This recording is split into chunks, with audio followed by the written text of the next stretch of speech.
toutes et tous, je suis Vincent Gibert, je suis conseiller départemental de la Haute-Garonne, élu en charge du programme d'action de lutte contre toutes les formes de discrimination qui s'appelle les Chemins de la République. Depuis 2015, sous l'autorité du président Georges Méric, nous faisons un constat, celui d'une République fragmentée, d'une République attaquée, d'une République fragilisée. Aujourd'hui, face à cela, il est temps de retisser des liens entre les individus. Il est temps de résoudre les fractures. Il est temps de lutter contre toutes les formes de discrimination qui touchent aujourd'hui encore de trop nombreux individus. Sur le territoire de la Haute-Garonne, de très nombreux acteurs associatifs sont engagés dans la lutte contre toutes les formes de discrimination. Nous les accompagnons, nous les soutenons, nous valorisons leur action, mais malheureusement, cela ne suffit pas. La voix de notre institution est aussi une voix importante. En tant qu'autorité publique, nous devons réaffirmer que les expressions de discrimination ne sont pas une opinion, mais sont un délit. Aujourd'hui, plus que jamais, nous avons besoin, main dans la main, avec l'ensemble des acteurs engagés sur ces questions, de travailler. C'est pourquoi nous vous proposons ce temps de réflexion, ce temps de débat auquel vous allez participer. L'objectif, c'est que demain, plus un citoyen, plus une citoyenne au Garonnais, aux Garonnaises ne soit victime d'une discrimination. Si après ce moment, vous souhaitez en savoir plus, si après ce moment, vous souhaitez vous engager à nos côtés, je vous invite à visiter le site du Conseil départemental de la Haute-Garonne, à la rubrique Chemin de la République, pour connaître toutes nos actions et tous les événements à venir.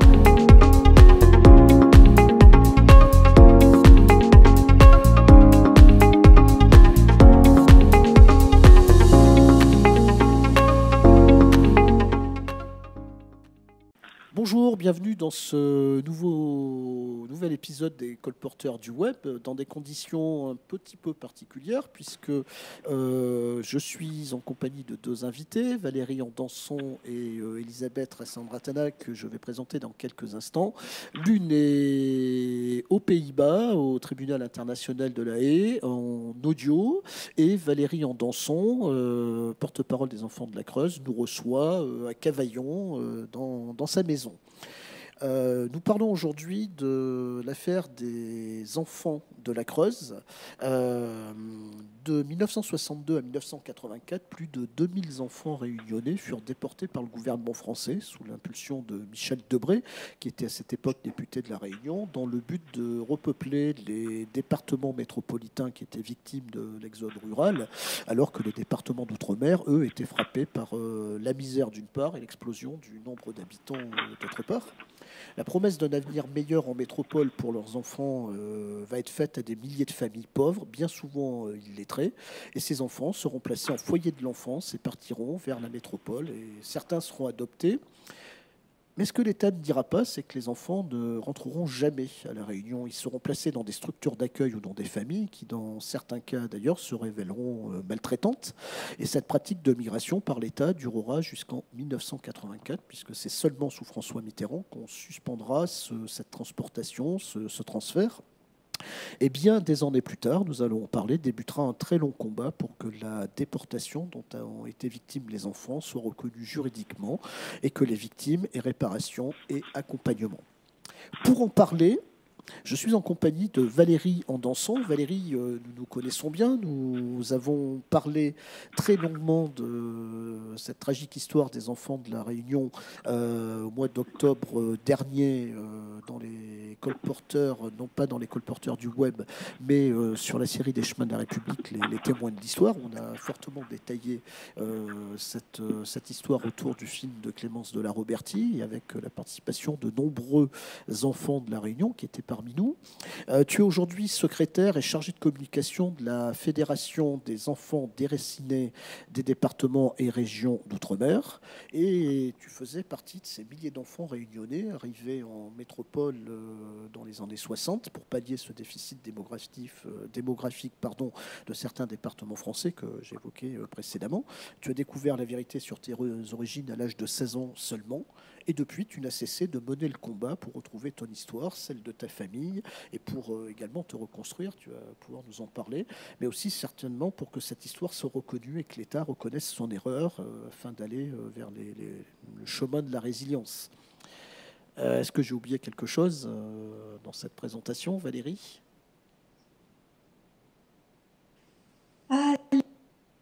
L'histoire des enfants a commencé en 1962. Mais c'est surtout en 1963, quand Michel Debré est arrivé au pouvoir en tant que député, il a accentué ce transfert.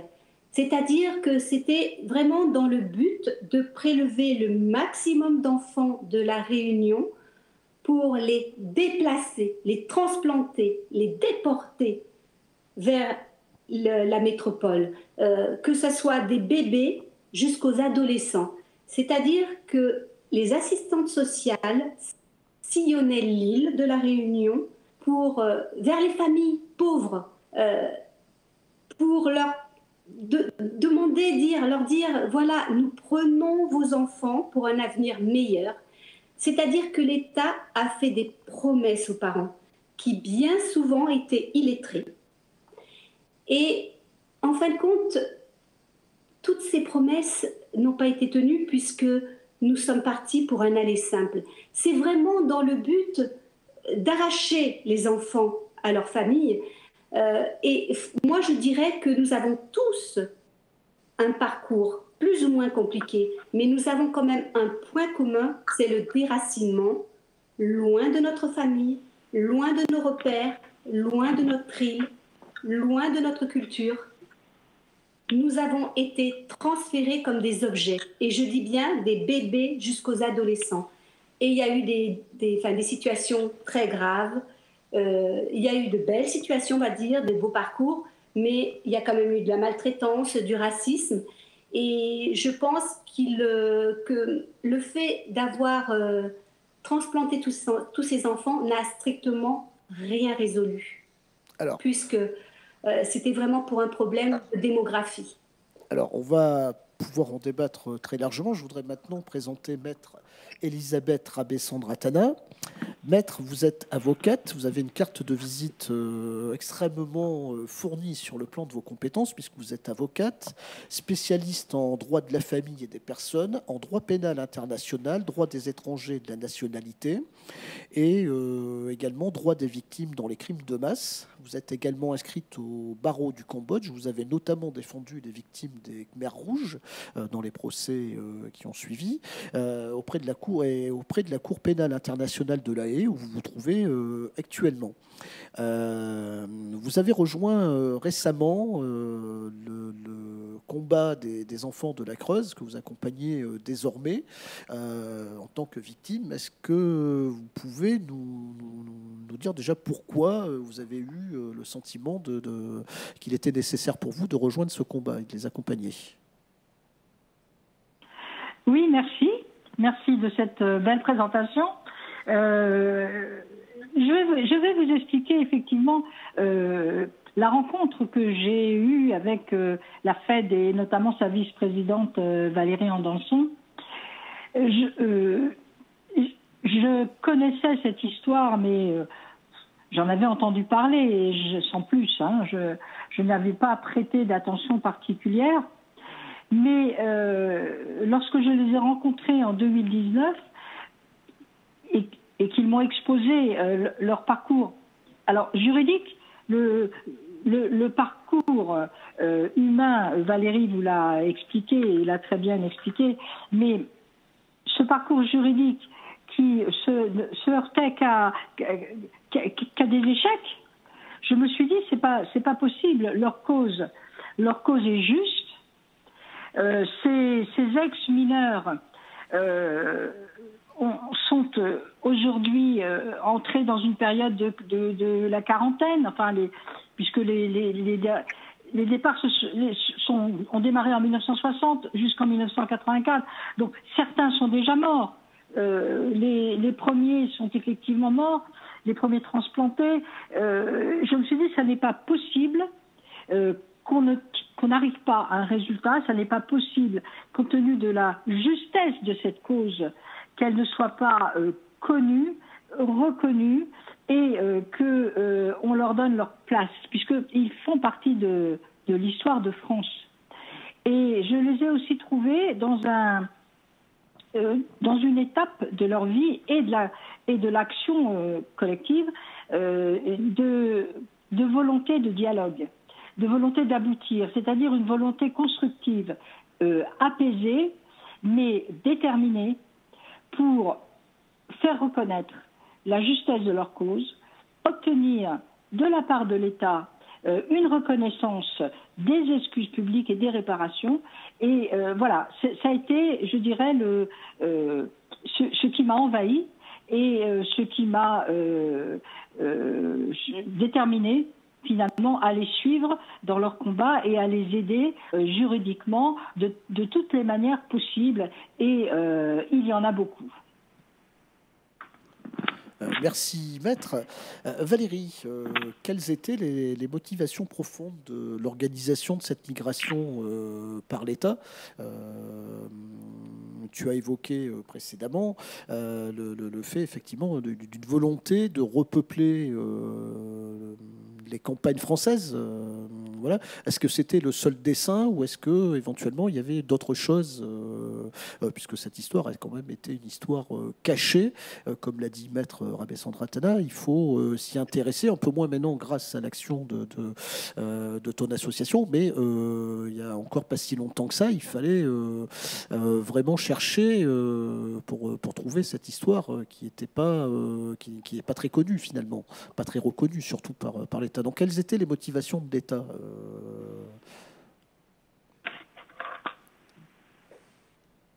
Je pense que les motivations de l'État, au-delà de transplanter un bon nombre d'enfants, c'est, je pense, la peur de cette population, de cette jeune population qui pourrait par la suite, comment dire, j'arrive pas à trouver le mot, mais... la peur d'une explosion sociale, peut-être, c'est ça? Vraiment... Comment? La peur d'une explosion sociale, peut-être? Une explosion, tout à fait, c'est très bien dit, c'est une explosion sociale, c'est-à-dire que la peur que ces jeunes, après, deviennent des délinquants. Et donc, c'était vraiment dans le but de repeupler les départements ruraux de la métropole, mais aussi, je pense, la peur de cette population, de cette jeune population qui, par la suite, aurait pu devenir des délinquants. Et voilà, donc, il y a quand même, c'est quand même une histoire qui dérange et qui n'est pas assez connue, je pense. Alors, j'ai envie de poser la question suivante à chacune de vous deux. Est-ce qu'on peut dire que l'État français a délibérément trompé les familles? Dans l'introduction, j'expliquais qu'on leur a fait miroiter un avenir meilleur pour leurs enfants et certains n'avaient pas les moyens d'élever correctement, donc ont vu la possibilité de faire des études, d'être voilà, donc un État bienveillant. Est-ce qu'il y a vraiment eu tromperie? Alors, si je peux, oui. Si je peux continuer sur ce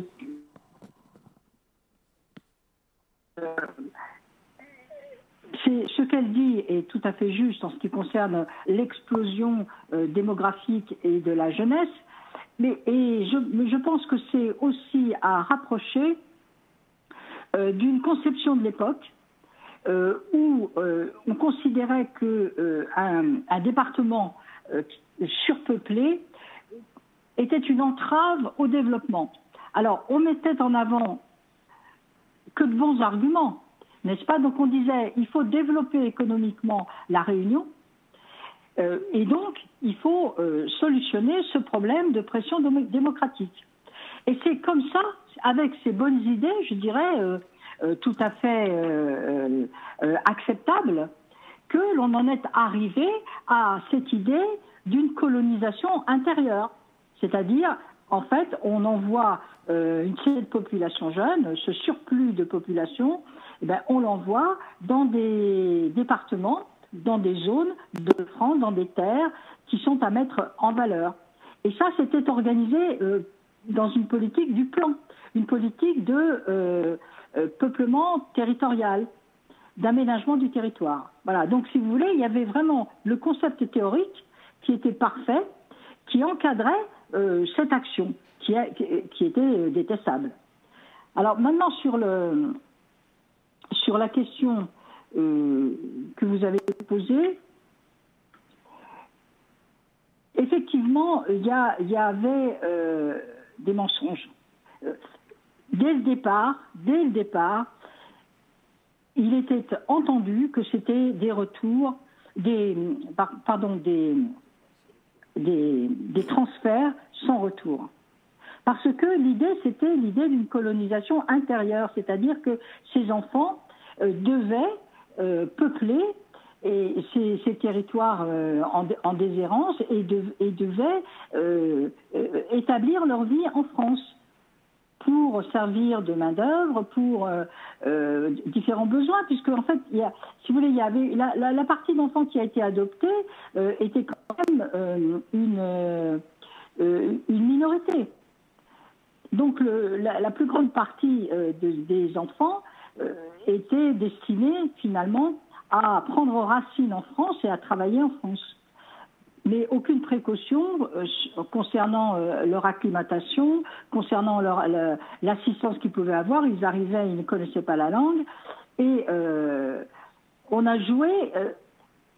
C'était aussi, évidemment, jamais avoué, c'est-à-dire qu'on jouait sur la confusion, on jouait sur les mensonges, on mentait aux parents, on n'expliquait pas aux enfants.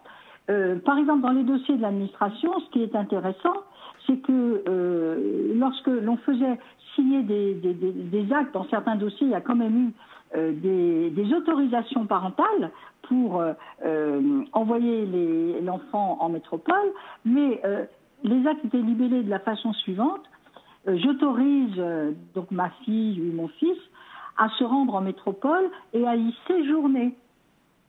Donc le mot séjour est important parce qu'il donnait une autorisation de territoire dans le cadre d'un séjour. Ça implique un retour. C'est pas un départ définitif. Donc vous voyez, c'était très ambigu, très ambivalent.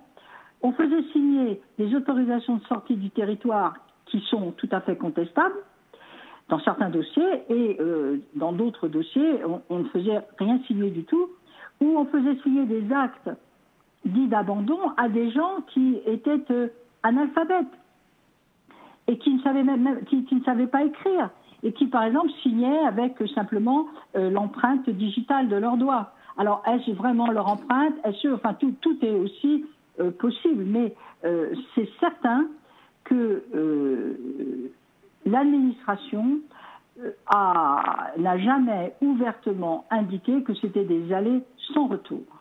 Alors effectivement, tout ça n'est pas sans rappeler les arts noirs de l'esclavage. Et on ne peut pas parler aborder le sujet des enfants de la Creuse sans parler de la maltraitance.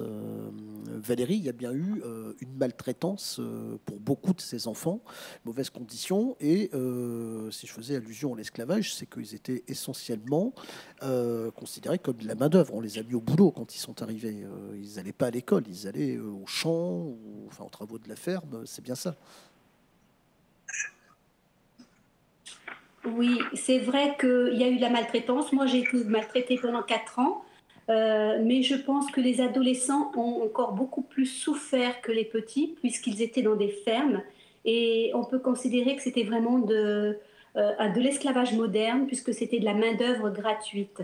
Mais je rajouterais quand même que lorsque nous sommes partis de la Réunion, nous étions considérés nés sous X, alors que c'était faux. Donc, on a menti à nos parents. Et c'est ça c'est grave. C'est vraiment délibéré ce qu'il a fait, puisque ça a duré quand même pendant des années, jusqu'en 1984, alors qu'il y a des voix qui se sont élevées pour dire « Attention, ça ne va pas, il faut arrêter ça ». Alors, il y avait effectivement cette volonté délibérée et ce déni, puisque Michel Debré a été alerté à plusieurs reprises des dégâts. Il y a eu des suicides, des pressions, des fugues, des cas de viol signalés. Voilà que sa migration forcée commençait à causer chez la plupart des jeunes envoyés en métropole. Mais pour autant, il n'a pas interrompu le processus. Maître Rabessandre Athanase, est-ce que sur ce fait-là, on peut parler de maltraitance d'État? Alors, je ne parlerai pas de maltraitance d'État. Je parlerai d'une politique d'État qui a été instituée, qui a démarré d'ailleurs avant l'élection de Michel Debré. celle-ci, évidemment, a intensifié ce phénomène. Et effectivement, ce phénomène s'est déroulé pendant toute la période de sa députation, puisqu'il a été élu jusqu'en 1983. Cependant, c'était une politique qui correspondait à une volonté majoritaire de l'État. C'était pas la volonté d'un unique député, non, c'est l'ensemble de l'État dans le cadre d'une planification et de l'aménagement du territoire. Alors, c'est une politique d'État. Il n'y avait pas de volonté intentionnelle de maltraitance, bien entendu. On ne peut pas, et on ne peut pas non plus dire que cet État était raciste. Mais dans l'application et dans les faits, il y a eu effectivement beaucoup de maltraitance. Il y a eu aussi du racisme, mais c'était plus au niveau des individus. C'était au niveau de la mise en place en fait, tous ces faits par l'administration, je dirais, dans la plus grande négligence des lois, ou enfin dans l'à peu près, en ce qui concerne le traitement des dossiers, en ce qui concerne les contrôles concernant les placements des enfants dans les familles. Et là aussi, justement, comme c'était, vous savez, à l'époque, on disait les enfants de la DAS. Donc maintenant, évidemment, c'est plus la DAS, hein, c'est l'aide sociale à l'enfance, c'est l'ASA, mais en fait, ces enfants-là, on ne les considérait pas. C'était des moins que rien. Donc, effectivement, ils étaient fragilisés et la proie de personnes malfaisantes. En fait, c'est ça, on me pose souvent la question est-ce que c'était une politique raciste? Non, je veux dire, on n'a pas institué un racisme d'État. Par contre, il est certain que les individus ont agi avec leur tempérament et vous aviez un racisme banal, un racisme ordinaire. Par exemple, dans les dossiers, on trouve des choses impensables aujourd'hui. On marquait en toutes lettres des phénotypes concernant ces enfants. Créole plutôt clair, créole brun foncé, chinois, vous voyez donc malabar. Alors même dans un dossier on voit gros nez. Alors évidemment on se dit gros nez, pourquoi? Négroïde. Donc et alors je dirais sans du tout être gêné, voilà, on écrivait ce genre de caractéristiques pour expliquer finalement le caractère ou de l'enfant qu'on allait envoyer par avion en métropole pour aider apparemment les directeurs des DAS en France pour les aider dans leur choix de placement, adoption, foyer ou ferme, etc., etc. Bon, alors c'est du racisme banal, mais c'est dévastateur. C'est complètement ravageur. Mais c'est ce qui s'est passé pendant des années.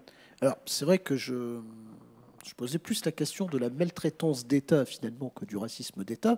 Parce que, bon, effectivement, il est avéré aujourd'hui que Michel Debré et le gouvernement ont été alertés à plusieurs reprises.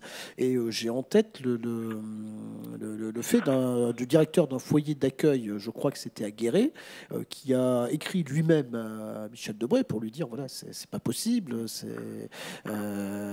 cette situation, les enfants sont malheureux, ne sont pas bien, il y a des suicides qui augmentent, il faut arrêter cette politique-là.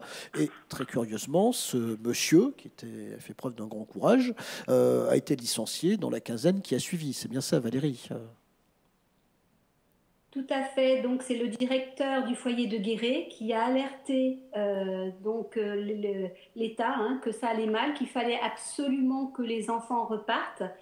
Et un an après, il a été licencié. Donc, pour vous dire quand même qu'il y a eu des personnes qui ont alerté l'État. Voilà. Et puis, en fin de compte, ça a continué jusqu'en 1984.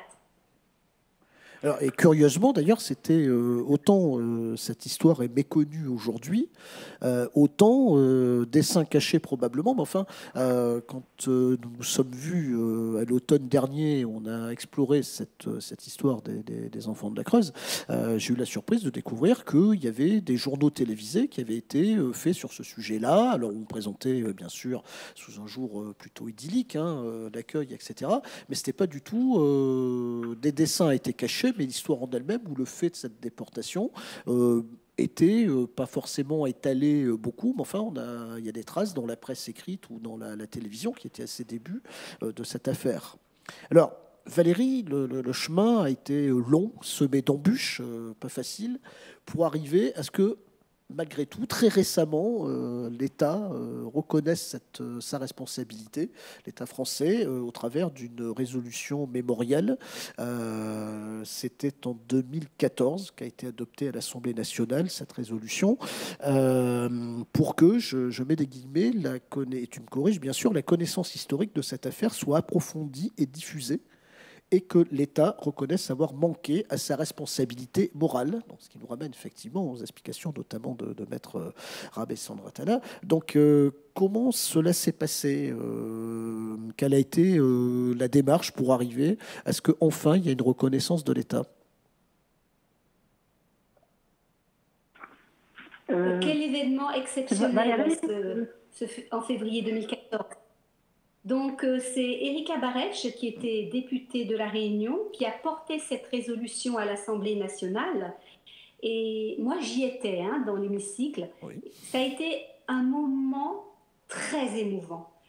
Et surtout que cette résolution a été votée à la majorité. Et à la fin, ce qui nous a beaucoup émus, c'est que tous les députés se sont levés, se sont tournés vers nous et nous ont applaudi. Donc c'est une belle victoire. Notre histoire rentre dans l'histoire de la France, rentre dans l'histoire de l'Assemblée nationale. Et ça, c'est quelque chose de parfait quoi, pour nous. C'est un bon point, c'est vraiment un bon point, une première porte qui s'ouvre. Alors, Erika Barèche, alors qui nous a considérablement aidé lors des témoins d'histoire que nous avons fait sur ce sujet-là, puisqu'elle a participé à distance, elle aussi, mais elle a participé au débat que nous avions organisé à la table ronde. Erika Barèche, donc ex-ministre des Outre-mer, pour que tout le monde puisse la situer, et actuellement députée de La Réunion. Enfin, elle a été députée de La Réunion, ministre des Outre-mer. Elle est revenue à ses fonctions de députée, et elle est toujours, à ma connaissance, extrêmement présente sur l'accompagnement des enfants de la Creuse. 2014, c'est un très très long temps entre 1984 et la reconnaissance de l'État, avec quelques tentatives. En 2002, il y a eu un rapport sur la situation d'enfants réunionnais placés en métropole dans les années 60 et 70. Et ce rapport, en fait, a amené une double négation, c'est bien ça. La mission ne pouvait dresser un bilan négatif de la migration des pupilles réunionnais placés en métropole. Est-ce que c'est bien ça, Maître Rabessandratana? Oui, alors je pense qu'il s'agit du rapport de l'IGAS. Oui, c'est tout à fait ça. Oui. Bon, c'est un rapport administratif. Hein, c'est un rapport interne qui n'est pas contradictoire et qui n'a pas d'autre portée, en tout cas qui n'a pas valeur probatoire au niveau de la justice. Hein. Et ce rapport, effectivement, est très ambivalent. Parce que, comme vous savez, comme toute structure, l'administration a comme premier réflexe de se protéger. Donc c'est un rapport administratif interne qui avait été commandé en 2002 par Madame Guigou, Elisabeth Guigou, qui était ministre de l'Emploi et de la Solidarité. Effectivement, il constate un certain nombre d'abus, et il constate un certain nombre de dysfonctionnements, mais en gros, il considère que c'était conforme à la pratique de l'époque, à les conceptions éducatives de l'époque. C'est-à-dire que à cette époque-là, enfin dans les années 60, on considérait que l'adoption donnait le droit de rompre complètement et de faire disparaître en quelque sorte les liens par le sang. Donc, et en fait, tous les abus au niveau de la Réunion, alors c'était simplement pour leur faciliter le travail, hein, viennent de cette conception. Ces enfants étaient destinés pour partie à être adoptés en métropole et une adoption plénière, puisqu'il était hors de question qu'il y ait un retour.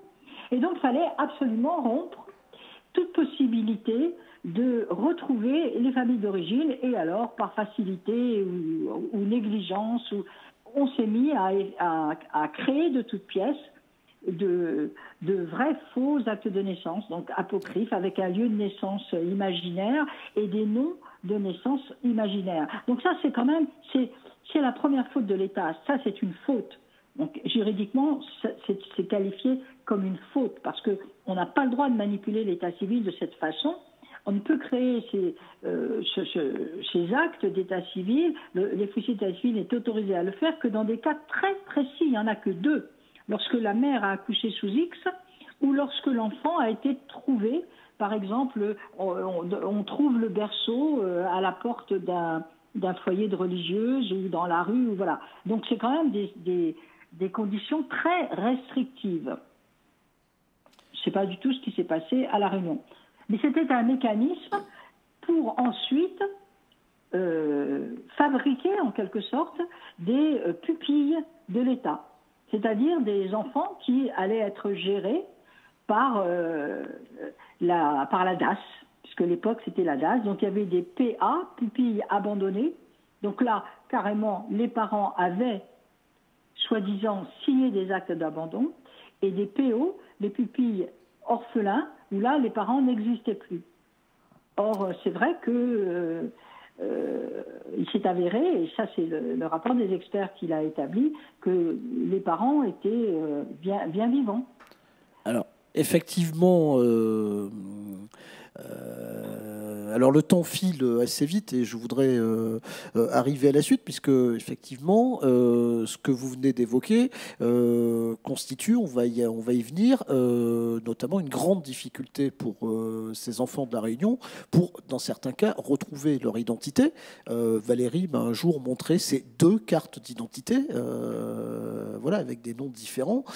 Donc dans certains cas, c'est très très compliqué. On va y venir dans la suite. Juste avant, j'aurais souhaité, Maître Rabessant-Ratana, que vous évoquiez quand même cette résolution mémorielle. Valérie l'a évoquée, elle représente un symbole, bien entendu, avec une forte portée émotionnelle.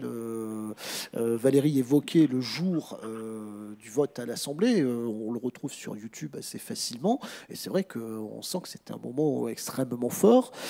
Mais c'est également, sur le plan juridique, une avancée d'importance, de même que la Commission nationale d'experts qui a été nommée également pour faire la lumière sur cette histoire, la commission Vital. Qu'est-ce que ça a amené juridiquement, cette résolution mémorielle ? Alors, cette résolution mémorielle, c'est effectivement un grand succès et un symbole. C'est surtout le symbole pour la première fois que l'État prenait en compte cette affaire et se souciait de l'existence de ces ex-enfants. Alors, je dois quand même dire que la séance à l'Assemblée nationale était très émouvante. On la voit sur YouTube, c'est vrai. Mais on peut aussi constater que vous aviez les 2/3 des bancs de l'Assemblée qui étaient vides. Oui. Ça signifie aussi quelque chose. Ça signifie cette ambivalence dans laquelle nous sommes encore aujourd'hui.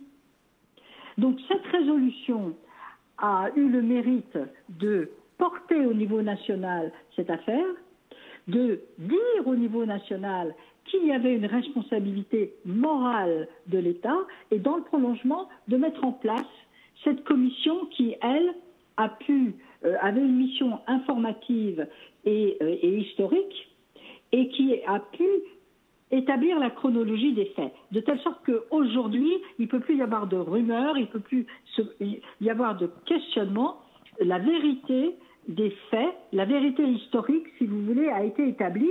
Et d'ailleurs, par rapport au rapport de l'IGAS dont nous avons parlé tout à l'heure, qui était un rapport interne, l'IGAS parlait de 1600 enfants. Cette commission en a établi une liste de 2015. Et l'IGAS s'arrêtait bien. La commission a établi que ces transferts avaient duré jusqu'en 1983. Donc, si vous voulez, il y a une forme de vérité historique, de vérité des faits qui aujourd'hui n'est plus discutable. Et cette commission a également donné son avis, donc formé un certain nombre de préconisations pour aider ces mineurs et qu'ils soient rétablis dans leur dignité. Et alors là, c'est à partir de ce moment-là que, effectivement, cette ambivalence continue. Alors effectivement, et maintenant, Valérie, en tant que porte-parole des secrétaires de l'association, est-ce que la question, désormais, est celle de la compensation, de la réparation? La responsabilité est établie, les faits, la chronologie des faits, c'est incontestable. Est-ce que maintenant, le temps est venu de l'accompagnement, de la réparation pour ces enfants? Nous voulons qu'il y ait des réparations.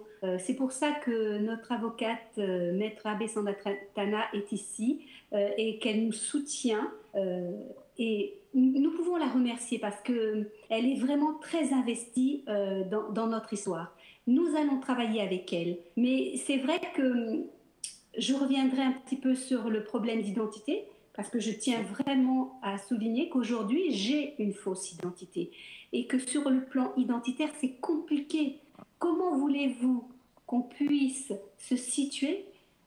Moi, aujourd'hui, je me sens moitié creusoise et moitié créole. C'est pas facile pour nous, les ex-mineurs, de nous reconstruire, de nous construire sur quelle base? On n'a pas d'identité. Et au niveau, comment dire, j'aurais bien aimé aussi souligner cette fameuse lettre qu'on a reçue du président Emmanuel Macron. Alors j'allais y venir justement, donc c'est parfait. Où il écrit, clairement, il apparaît à présent, avec les lumières du recul de l'histoire, que cette politique était une faute, car elle a aggravé dans bien des cas la détresse des enfants qu'elle souhaitait aider. Et c'est là qu'il faut absolument intervenir, non seulement sur le plan juridique, mais aussi sur le plan psychologique, parce que le traumatisme est encore très présent chez nous. Alors, il se trouve que cette lettre, qu'on pourra retrouver sur le site internet également, est une reconnaissance supplémentaire de la responsabilité de l'État, de la nécessité d'intervenir. Pourtant, depuis près de 2 ans, après cette lettre qui reconnaît la faute de l'État, qui enjoint également l'administration à aider les ex-mineurs dans leur démarche de recherche et de résilience, n'est finalement pas suivi d'effet. C'est bien ça, maître? Alors, effectivement, si vous voulez, cette lettre était à sa place, elle était bienvenue et au contraire, elle a été accueillie par la présidente de la FED qui en était le destinataire et les ex-enfants avec beaucoup d'espoir.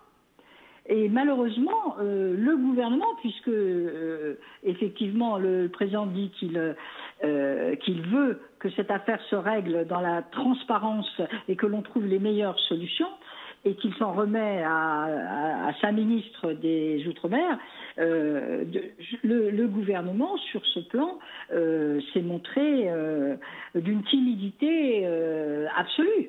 C'est-à-dire que toutes les avancées datent de l'époque d'Erika Barège, quand elle était ministre d'Outre-mer.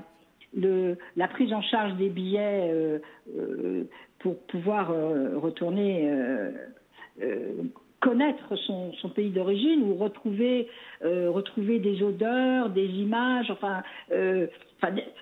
toutes ces interrogations, toutes ces questions, tout ce qui a été enfoui chez ces enfants, ça je dirais que c'est le minimum du minimum, c'est une mesurette.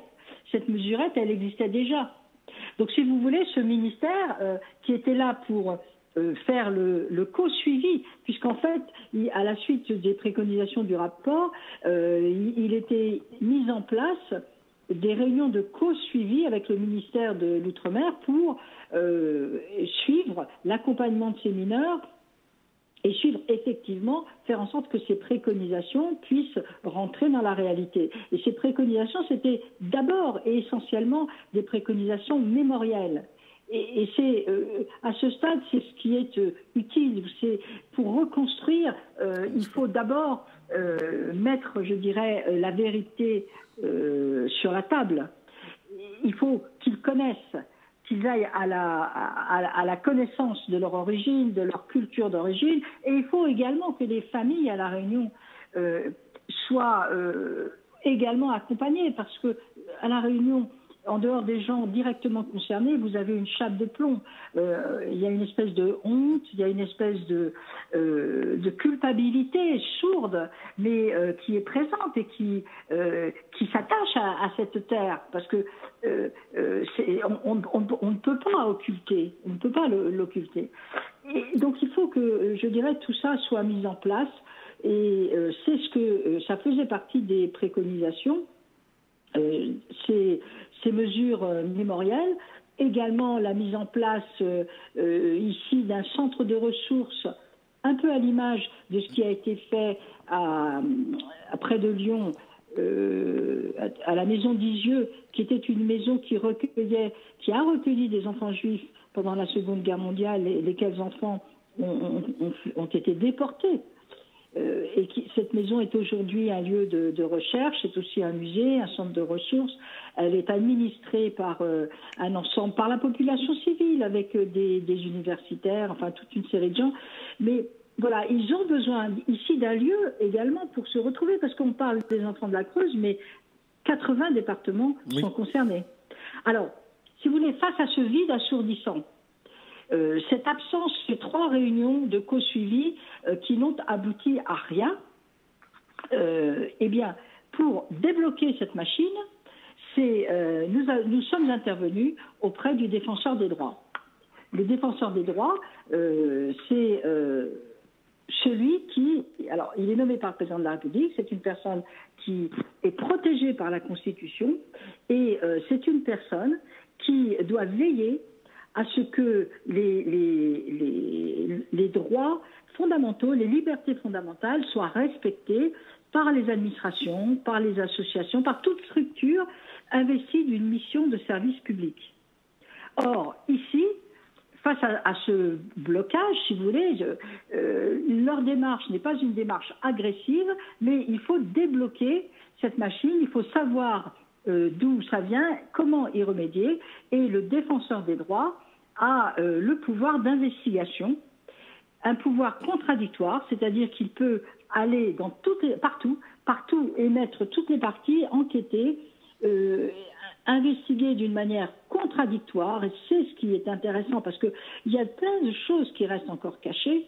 Il y a des dossiers, ceux qui demandent des dossiers ont des dossiers avec des blancs. Vous voyez, ou des dossiers incomplets, où il manque des documents, ou le dossier a brûlé. Enfin, vous avez une foultitude de réponses qui aboutissent finalement à des demi-vérités ou des demi-mensonges. Donc, il faut que tout ça soit mis à plat. Alors, en plus, ce défenseur des droits, c'est quand même intéressant à rappeler, parce que dans ce dossier, on s'est permis de disposer de la vie d'enfants, de petits nourrissons ou d'adolescents, puisque jusqu'en 1974, la majorité était à 21 ans. Bon, on a disposé de leur vie. Le défenseur des droits a repris complètement les compétences du défenseur des mineurs. Et il a repris également les compétences de la HALD, qui était la Haute Autorité de lutte contre les discriminations et l'égalité. Donc, vous voyez, c'est vraiment la personne qui, aujourd'hui, doit aller interroger partout, dans les administrations, je dirais, au plus profond des détails, parce que c'est dans les détails souvent que se niche la vérité. Donc voilà la démarche, notre démarche aujourd'hui de saisine de ce défenseur des droits, qui a d'ailleurs, dans les 48 heures, enregistré notre requête. Alors, alors effectivement, et vous avez, Valérie, au mois de novembre dernier, à Paris, en compagnie de Maître Rabessand Ratana, il y a eu une relance du combat des enfants de la Creuse devant la presse. Est-ce que il s'agit désormais d'un combat peut-être un peu moins juridique, une fois que la responsabilité de l'État est reconnue, et est-ce qu'on ne se dirige pas vers un combat un peu plus politique qui pourrait éventuellement servir d'exemple aux autres enfants qui ont subi des préjudices ou des traumatismes similaires, et ailleurs en France, ou y compris dans le monde? Peut-être pour conclure.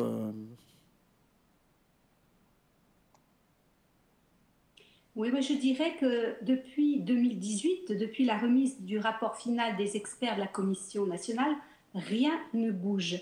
Et nous espérons que cette saisine auprès du défenseur des droits va nous permettre d'avancer. Le juridique, oui, bien sûr que nous allons avancer sur le plan juridique, sur le plan psychologique. Nous avons prochainement, le 18 juillet, le 15 juillet, une réunion au ministère des Outre-mer pour travailler en co-construction avec les services de l'État. Et par la suite, nous avons d'autres projets, et surtout celui d'aller à la Réunion au mois de décembre pour une conférence de presse autour d'une manifestation littéraire et culturelle. Pourquoi? Pour nous, pour pouvoir nous réconcilier avec notre histoire, avec la Réunion, avec les Réunionnais, réhabiliter nos familles, pouvoir nous construire, nous reconstruire, parce que nous avons besoin de nos familles réunionnaises pour avancer. Oui, le combat sera juridique, mais aussi politique, certainement, puisque c'est une affaire d'État, c'est une affaire politique. Alors, merci Valérie. Maître Rabessand Ratana, vous souhaitiez rajouter un mot de conclusion? Oui, alors, mais dans le prolongement de ce que vient de dire Valérie, effectivement, c'est une affaire politique. Et je terminerai en quelque sorte avec ces mots d'Aimé Césaire en 2005, non pas à propos de cette affaire, mais qui disait « Je veux penser en termes moraux plutôt qu'en termes commerciaux ». Tout à fait. Voilà. Valérie, qu'est-ce que ça t'évoque comme réaction, cette citation d'Aimé Césaire? Je n'ai pas très bien compris ta question, mais c'est vrai que nous avons toute confiance en notre avocate. Nous avons toute confiance en nos soutiens, là, que ce soit Philippe Vital et puis d'autres qui vont... Président de la commission... à notre combat. Voilà, tout à fait. Philippe Vital qui est président de l'ex-commission nationale. Et surtout, je rajouterais que sans le combat personnel et politique d'Erika Barretsch, notre histoire serait restée dans l'ombre. Et aujourd'hui, nous sommes ravis qu'elle soit devenue maire de Saint-Denis, la première femme maire de Saint-Denis. Qui a été également la première femme députée de La Réunion, à ma connaissance.